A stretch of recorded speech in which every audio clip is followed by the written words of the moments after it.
Welcome to my podcast. This is Clementine Moss, and I'll be reading pieces from my blog, Bliss and Drumming, where I write about the intersection of contemplative practice and a music career. Thanks for joining me.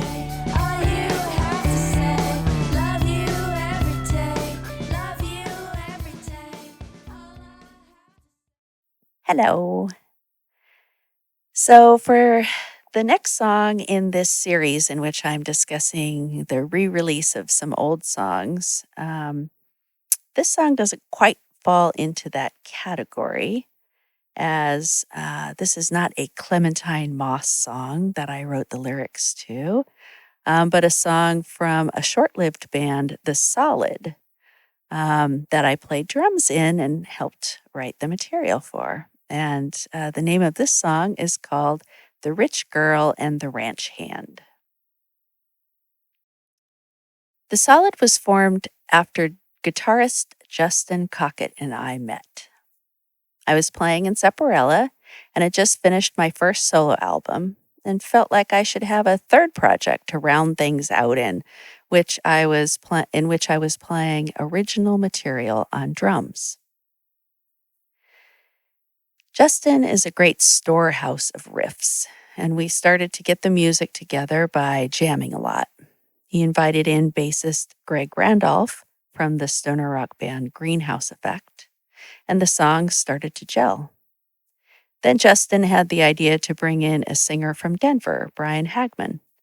We flew him in and recorded a 5-song EP, Arrivals and Departures, in 2009. Brian is a real rock and roll front person. When you meet a real rock and roll front person of a band, you know it instantly. I'll describe the energy like this.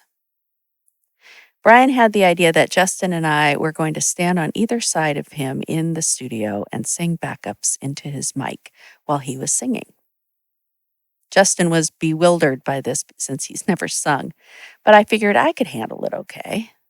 We lined up, the track started, I opened my mouth. Suddenly, this great burst of energy took off between Justin and me, this sort of rocket ship or firework that was so overwhelming, no sound came from either of us.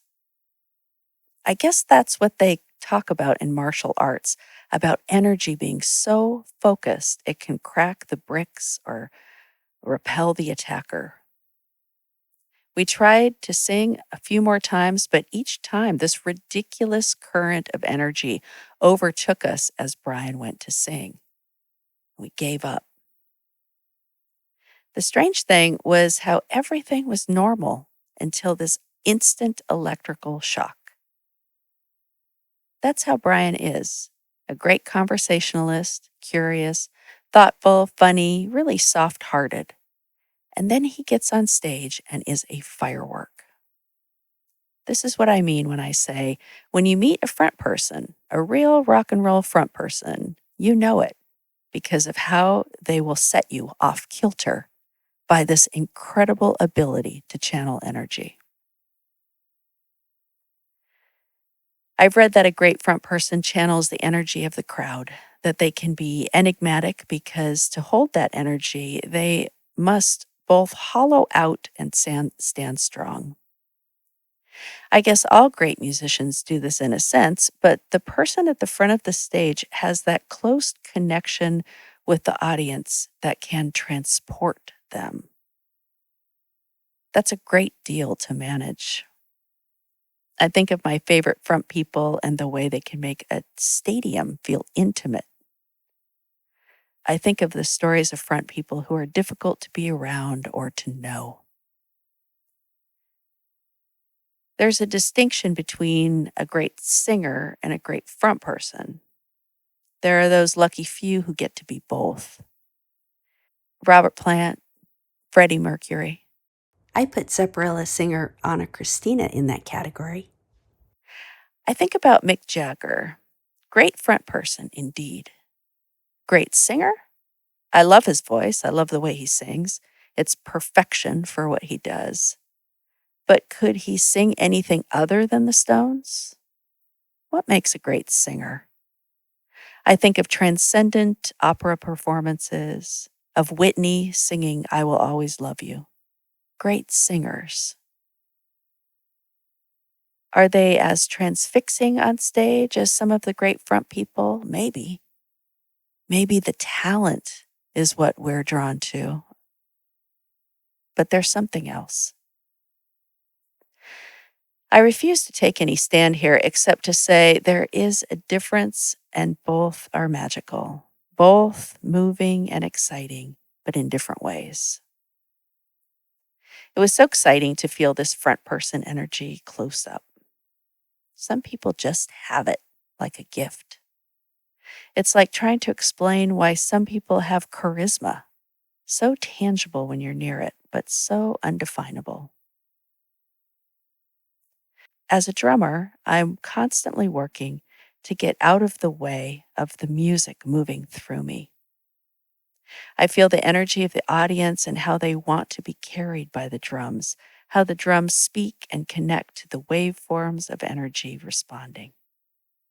At the end of the show or at the end of the drum solo, when the audience is clapping, it feels not attached to Clem as much as it is applause for the whole thing, for the drums and the connection and the desire for transcendence that we're all sharing in the moment.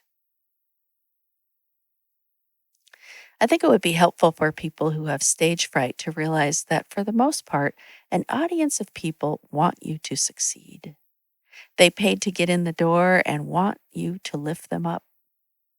They put their attention on you, and that attention is like a ground of positive energy that can lift you to be who they want you to be, play how they want you to play. When we get out of our way, set the ego aside, and allow the energies of the music and the energies of the room to flow through us, then everything conspires to create that transportive magic. Anyway, The Solid was a really fun project. We went on a short tour, laughed a lot, made some pretty fun songs. Then I got interested in writing lyrics and singing again, and it got expensive to have a band member out of town when a band is just getting off the ground, so we shelved it. It was fun while it lasted.